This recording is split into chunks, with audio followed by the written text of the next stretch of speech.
Bonjour à tous, on se retrouve aujourd'hui pour la recette de la porcelaine froide. Donc vous aurez besoin de 200 g de Cléocol de chez Cléopâtre.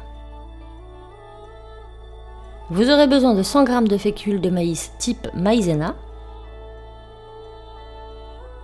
Vous aurez besoin de 2 cuillères à soupe d'huile végétale, n'importe laquelle, de l'huile végétale.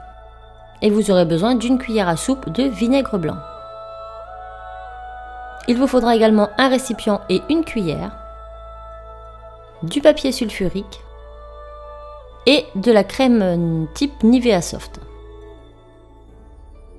Donc je vais commencer par mettre tous mes ingrédients dans mon bol. Donc moi je commence par le fécule de maïs. Donc évitez la fécule de maïs bio qui est plus ou moins jaunâtre et qui va un peu changer la couleur de votre pâte. Donc moi c'est de la marque Repère, mais vous pouvez utiliser de la maïzena.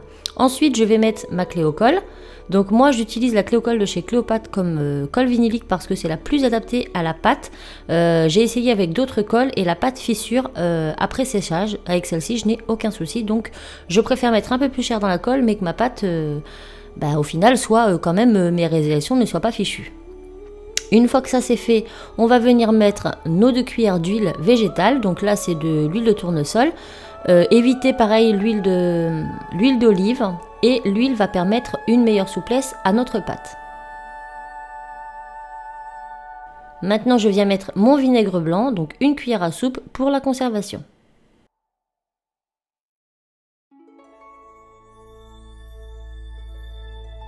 Une fois que tous nos ingrédients sont mis, on va mélanger de façon à obtenir une pâte bien homogène.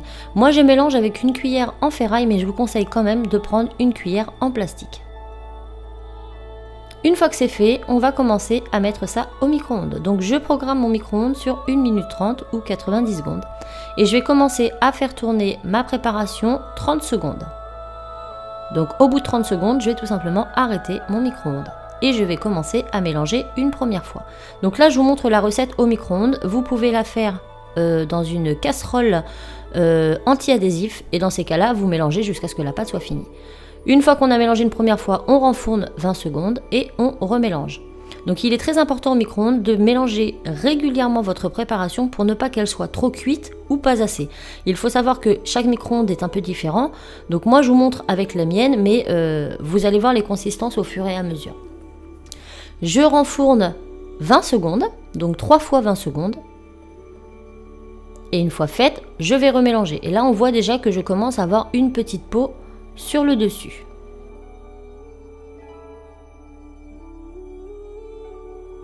Donc je mélange toujours bien, toujours bien, toujours bien. Évitez les cuillères en bois puisque la colle va coller dessus. Et le ferraille, ça passe quand même, mais c'est vrai que c'est mieux de prendre une cuillère en plastique. Et je renfourne 20 secondes. Une fois les 20 secondes passées, on peut déjà voir que j'ai encore une petite épaisseur. Et je continue de mélanger. Le but étant d'assouplir la pâte et d'enlever les éventuels grumeaux qui auraient un peu plus cuit à certains endroits. Et maintenant, j'enfourne 30 secondes. Donc moi, mon four micro-ondes n'est pas puissant. Donc, il n'y a pas de problème. Mais si votre four est plus puissant que le mien, allez-y par 10 secondes pour les 30 dernières secondes. Et là, on voit qu'on a une espèce de pâté avec des morceaux. Le centre est cuit et on voit bien qu'en surface, la colle est encore présente. Donc, je vais essayer de racler les bords pour pouvoir imprégner ma colle dans ma pâte le mieux que je peux. Et ensuite, je vais venir m'aider d'un papier sulfurique car à cette étape, ma pâte est très très chaude. Donc faites attention à vos doigts. Donc lorsque c'est plus ou moins mélangé, hop, je viens prendre cette boule de pâte, je viens la mettre sur mon papier sulfurique pour ne pas justement me brûler les mains. Et je vais venir l'écraser dans le papier pour essayer de faire une boule plus ou moins homogène. Donc là, il faut savoir qu'à cette étape, les ondes du micro-ondes sont encore dans la pâte et continuent de cuire. Donc je vais la malaxer comme ça au travers mon papier sulfurique, déjà pour enlever l'excédent de colle qui se trouve en surface et pour avoir quelque chose de plus ou moins uniforme. Mais le travail ne va pas s'arrêter là. Donc une fois que vous avez cette consistance, même dans votre casserole, c'est que votre pâte est prête. Donc ensuite, je reviens prendre une feuille propre. Je prends ma crème hydratante. Donc c'est une crème type Nivea Soft. Il ne faut pas qu'elle soit trop riche et trop épaisse. Vous allez l'étaler sur votre plaque, je vais y arriver, de papier sulfurique. Et ce qui vous reste dans les mains, vous mettez ça sur vos mains pour ne pas que la colle à vos mains. Pour ne pas que la pâte colle à vos mains. Lorsque c'est bon, vous prenez votre pâte. Donc là, je l'ai pris directement dans mes mains. Donc elle était encore un peu chaude. Si jamais elle n'est pas chaude, vous pouvez tout faire à la main. Mais moi, elle était encore un peu chaude. Donc je me suis aidée de mon papier. Donc là, on voit bien qu'il y a des petites aspérités dedans. Elle n'est pas totalement lisse. Donc hop, pareil, je viens l'écraser entre la pâte, entre mon papier. Et du fait qu'il y a la crème, ça va la détendre un petit peu. Et ça va lui permettre d'être homogène. Donc je fais ça comme une pâte à pizza ou une pâte à pain, hein, c'est exactement la même chose, je vais tout simplement venir la pétrir. Et lorsqu'elle est moins chaude et qu'elle est plus facile à utiliser dans les mains, là je vois c'est bon, elle est prête à utiliser, et je vais la travailler tout simplement avec mes mains. Donc là mes mains sont sales, mais vous allez voir que ça ne va pas rester comme ça. Tout va s'imprégner dans la pâte et on aura quelque chose de vraiment très très lisse à la fin. Donc je l'écrase entre mes paumes très fortement, comme une pâte à pain, comme une pâte à pizza, exactement de la même façon. On vient l'aplatir et la remettre sur elle-même. Et maintenant, je vous laisse regarder. Donc là, je viens tout simplement l'écraser. Là, on voit qu'il y a encore des petites aspérités, des petits grumeaux ici et là. Il ne faut plus, il faut qu'elle soit vraiment toute lisse. Donc on l'écrase, on la pétrit tout simplement. Si jamais ça colle un petit peu, vous remettez de la crème hydratante et vous allez voir que ça ira comme sur des roulettes. Donc là, je la pétris, je la pétris, je la pétris. J'ai mis plus ou moins à peine un quart d'heure à réaliser ma pâte, donc c'est vraiment quelque chose de très très simple. Vous pouvez la faire à la casserole, comme je vous l'ai dit dans ces cas-là. Vous cuisez jusqu'à ce que vous obtenez la pâte finale en fait. C'est pas plus compliqué que ça. Donc là, on commence à avoir quelque chose déjà de beaucoup plus lisse. Donc j'enlève, hop, mon papier et hop, je viens finir de pétrir dessus. Et normalement, on a dans quelques secondes fini notre pâte.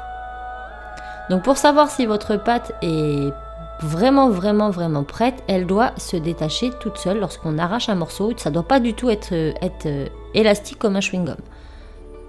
Donc ça ressemble à une grosse boule de pâte à sucre, ni plus ni moins. C'est vraiment très très agréable au toucher et l'avantage c'est que grâce à la crème, ça sent bon. Donc là on a quelque chose de lisse, vous voyez, ça se lisse parfaitement bien. Donc déjà si elle se lisse bien, c'est que c'est bon. Et là je vais en enlever un morceau et on voit que ça se détache parfaitement bien. Donc ma pâte est prête et je suis plutôt contente.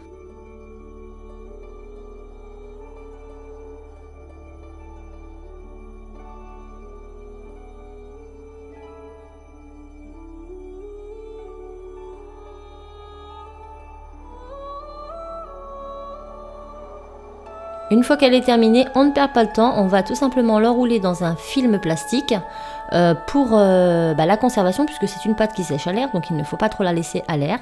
Donc là, je la mets dans du film plastique et on va la laisser reposer comme ceci. Au bout de quelques minutes, l'humidité de la pâte, puisqu'elle est encore chaude, va ressortir, donc vous rechangez le papier sulfurique jusqu'à ce que votre pâte soit entièrement froide. Lorsqu'elle est bien froide et qu'il n'y a plus d'humidité dans votre papier, vous allez tout simplement venir la conserver dans un récipient hermétique. Et voilà, j'espère vraiment que cette petite recette vous aura plu. Moi, je vous fais tout plein de bisous et je vous dis à très vite dans une autre vidéo. Ciao!